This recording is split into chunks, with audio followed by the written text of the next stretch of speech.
papatunayan ko na lang. Papatunayan ko na lang na talagang hindi ko ginamit ng tama ang confidential fund.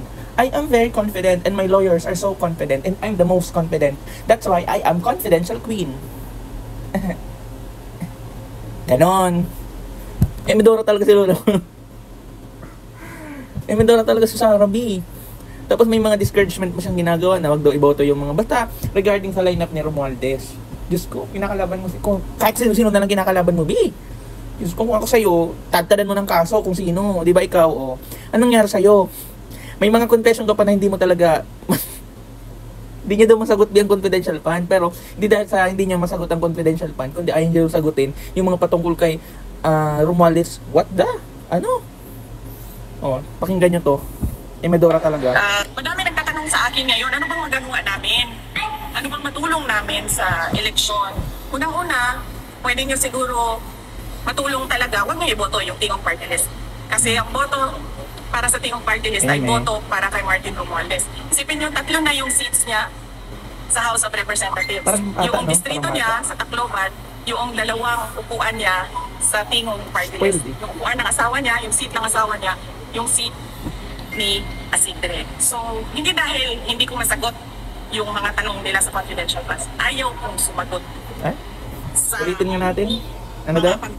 So, hindi dahil hindi ko tingnan niyo yung connectivity ng sentence niya.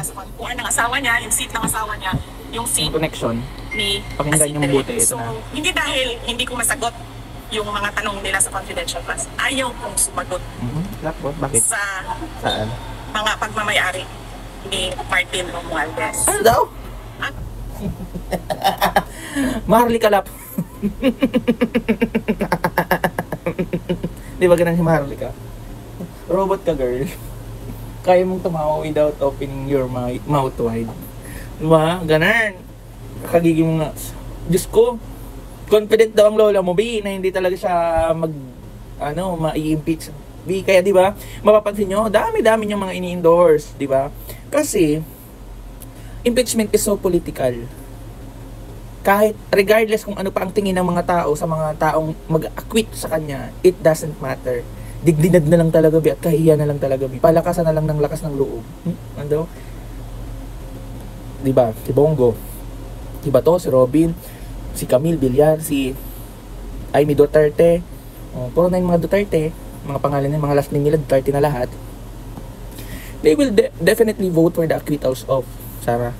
Kahit mapatunayan pa yan ng House of Representatives prosecutors, they will still vote for the acquittals of Sarah. My God. Yan ang pinakamasaklap, no? Kung ako, if I were one of the prosecutors, syempre gagawin ko ang lahat. Talagang mag-show talaga yung mga ebidensya, lumabas. And if I were one of the friends of Sara Duterte, ay, dead mabi. Wala akong pakialam kung positive talaga si Sara sa pagnanakaw sa taong bayan. I will still vote na hindi siya ma-impeach, B. Bakit? Di ba? Di pwede yan. Kung makatao ka talaga, kahit na inendorso ka ni Sara, ito panawagan sa mga senador na if you luckily win this election, this May election, think about it. Use her. Ganun din naman eh. Unang-una kayo na yung unang ginagamit niya, di ba? Para akala niya pag nanalo kayo is iboboto ninyo nun siya para hindi ma-impeach. Use her, makabawi-bawi man lang kayo. Ay no, alam ko, sa mga senador na yan, may mga, ako dyan, iniisip-isip ako, na pag nanalo, hindi naman magboboto kay solid kay Duterte. I mean, kahit solid kay Duterte. Diba? Kapag siguro, konsensya lang naman kayo. At least. Diba? Ano ba?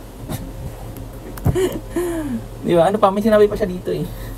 Dito ang abogada nyo. Ang ginawa kasi nila, kasi distrito lang si Martin Romualdez sa Tacloban, di ba? So, wala siyang personality na kumuha ng budget para sa buong personality para bansa. Kasi kumuha distrito ng lang budget. sa kanya eh. So, ano ba yan? Kumuha ng budget para sa buong bansa. Kasi distrito lang yung sa kanya eh. So, ang ginawa niya, gumawa siya ng party list. Ang party list, pwede yan sa buong bansa. Kahit saan. doon pumapasok yung pondo, yung pera sa party list niya. Ano ang pwede natin sabihin na mag-substantiate yan? Tingnan natin yung natanggap na pera sa mga galing sa mga regional offices papunta doon sa tingong party list at magkano yun. So bakit ako sasagot sa tao na unang-una, Ano? todo ang paninira niya sa akin, todo ang gastos niya sa paninira. Ano, B? Diyan pa lang. Ano mo pala yung proseso?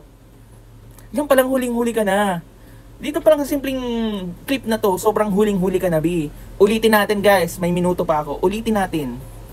Ulitin natin, ha. Dito sa part na to. Martin Romualdez. Ang ginawa kasi nila, kasi distrito lang si Martin Romualdez sa Tacloban, di ba? So, wala siyang personality na kumuha ng budget para sa buong bansa. Kasi distrito lang yung sa kanya eh. So, ang ginawa niya gumawa siya ng party list. Ang party list, pwede yan sa buong bansa. Kahit saan. Doon pumapasok yung pondo, yung pera sa party list niya. Ano ang pwede natin sabihin na mag-substantiate yan? Tingnan natin yung natanggap na pera sa mga galing sa mga regional offices papunta doon sa tingong party list at magkano yun. So bakit ako sasagot sa tao na unang-una, todo ang paninira niya sa akin, todo ang gastos niya sa paninira sa akin. Pangalawa, ganyan siya. Unang-una, B, intercontradicting ang mga sinasabi mo. Compose yourself, gather yourself, fix yourself. Kasi yung thought mo, ang lalayo. B, bugala ka ba? Diba? Ang layo, hindi naman mag-match yung mga sinasabi mo. Ang gusto mong i-point out dito, basically, originally, hindi ka sasagot sa confidential fund kasi nga, mayroong mga issues si Martin Romualdez which is not open as of the moment. Kung gusto mo, ikaw yung mag-investigate sa kanya. Why you did not do? Why? Because wala kang sapat na ebidensya. Unlike yours, 'di ba? Sa'yo, madami, nakakakigil ka. Ayoko na. Ayoko. Aday. Nakakapikon si Sarah. Ano ba 'to? Nakaka-stress kami. Ayoko na. Ayoko. Sa pagsalita niya, no, there's no confidence. Di mo nga kayang magsalita ng ng talagang yung intelligent talking. Alam mo yun.